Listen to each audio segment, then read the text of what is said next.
بسم اللہ الرحمن الرحیم۔ السلام علیکم۔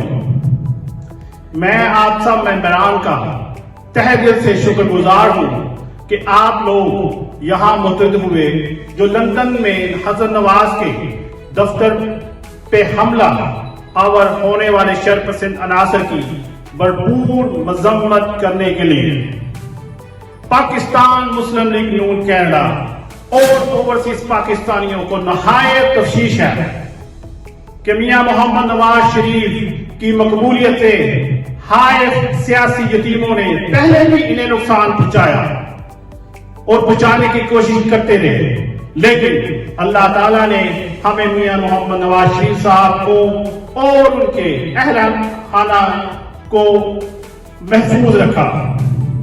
ہم امید کرتے ہیں اس معاملے کی مکمل تحقیقات کروائی جائے اور حملہ آوروں کو کیفے اقتدار تک ضرور پہنچائے۔ Thank you. پاکستان زندہ باد۔ پاکستان مسلم لیگ نون کینیڈا زندہ باد۔